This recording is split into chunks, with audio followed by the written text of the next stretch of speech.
Corría el año de 1942 y en los estudios Churubusco se respiraba un aire espeso, como de tormenta que aún no estallaba. La época de oro del cine mexicano estaba en su máximo esplendor. Dolores del Río acababa de volver de Hollywood. Cantinflas estrenaba una película tras otra. Y Antonio R. Frausto, el gran actor de rostro severo y mirada intensa, se encontraba en la cima de su carrera, con papeles protagónicos que lo habían convertido en figura indispensable de las cintas históricas y revolucionarias. Pero detrás de cámaras había una historia sórdida, oscura, silenciosa, que apenas comenzaba a gestarse. A finales de ese año, un joven y delgado actor llamado Ernesto Alonso empezaba a recorrer los pasillos de los estudios como extra en escenas de salón. Era alto, elegante y con una presencia que no pasaba desapercibida.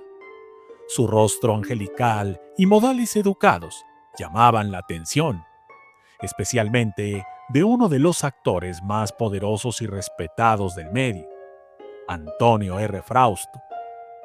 Antes de comenzar, quiero manifestarles que el objetivo de este canal es informarles a través de investigaciones en periódicos, revistas, libros e internet sobre la vida y obra, pero sobre todo, aquellos aspectos que por algún infortunio padecieron estos grandes de la farándula, los cuales galardonaron el cine y la televisión mexicana.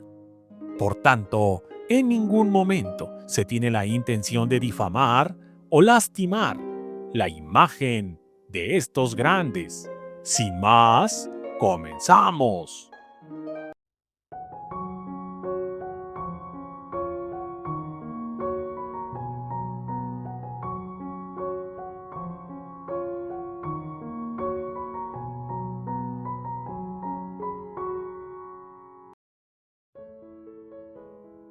Según testimonios no documentados, pero ampliamente conocidos en la rumorología del medio, Antonio quedó completamente fascinado con el muchacho desde el primer momento en que lo vio. No tardó en invitarlo a su camerino con el pretexto de hablar de un papel pequeño, en una película de corte rural. Lo que ocurrió ahí dentro, según versiones no oficiales recuperadas en antiguos cuadernos de chismes de producción, fue el inicio de una pesadilla que Ernesto Alonso arrastraría durante toda su vida. Se dice que Antonio, ya con fama de autoritario y dominante en los sets, comenzó a tratar al joven con extrema cercanía. Lo llevaba a comidas, le regalaba ropa fina, lo recomendaba con directores, pero todo tenía un precio. Ernesto empezó a sufrir presiones constantes, insinuaciones, hasta que, según reveló décadas más tarde, en privado a un periodista cercano, fue obligado a sostener relaciones carnales con Antonio, bajo la amenaza de ser vetado para siempre del cine mexicano si se negaba. La primera vez que ocurrió, Ernesto quedó en estado de shock. Su familia no sabía nada. Regresó a su casa con los labios partidos, la mirada vacía y las manos temblorosas. Tenía que fingir que todo estaba bien, pero no lo estaba.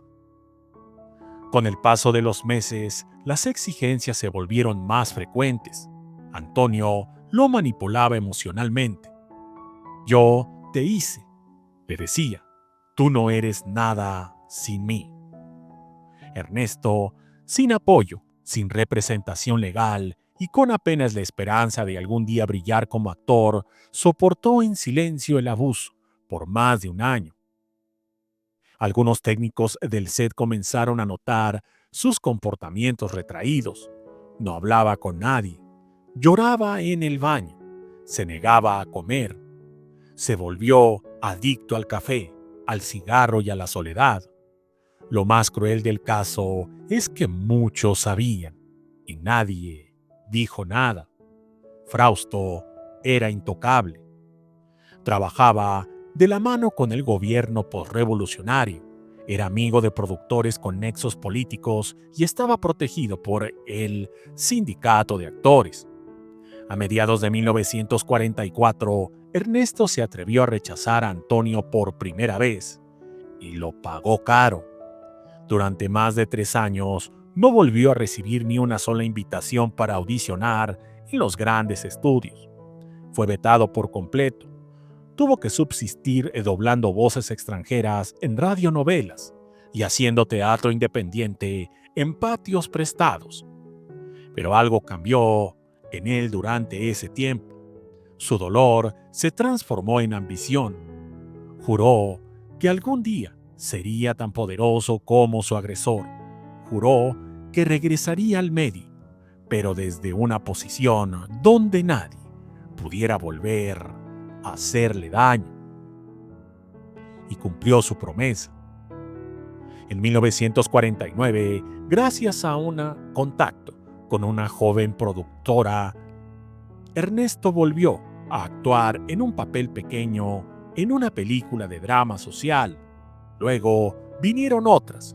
Su talento comenzó a hablar por sí solo, y a pesar de los bloqueos iniciales, Ernesto Alonso se convirtió, con los años, en el productor más poderoso de la televisión mexicana. Pero los traumas no se curan con fama. Según su biógrafo no oficial, Ernesto arrastró siempre los daños de aquella etapa. Tenía episodios de insomnio severo, pesadillas donde Antonio aparecía riéndose, y llegó a tener 3 intentos de suicidio antes de los años 40. Además, nunca pudo establecer relaciones duraderas ni sanas con nadie. Algunos de sus examantes hablaban de su frialdad emocional, de su necesidad de controlarlo todo, de un miedo constante a ser traicionado. En privado confesó a una amiga actriz de los años 70 que nunca volvió a confiar en nadie que lo tocara. Antonio R. Frausto murió en 1954, aclamado, homenajeado con medallas, colgadas en su traje y flores en su féretro. Nunca enfrentó acusación alguna. Nunca nadie se atrevió a levantar la voz, más que Ernesto. Muchos años después, esto lo hizo en voz baja y llorando, solo en una silla de su oficina, frente a un espejo. Hoy, esa historia no aparece en ningún libro oficial, pero quedó grabada en los mármoles invisibles de la industria, porque detrás del esplendor del cine de oro también hubo víctimas, silencios y abusos disfrazados de memorias. Y Ernesto Alonso, el gran señor telenovela, fue uno de ellos. Muchas gracias y hasta la próxima.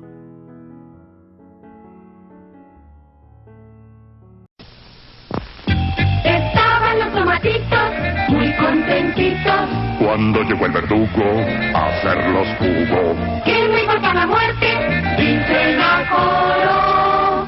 Sí, muero con decoro en los productos del fuerte. El puré de tomate del Fuerte le da más de 2 kilos del mejor tomate concentrados en cada kilo de puré. Puré de tomate del Fuerte, el auténtico etiqueta negra.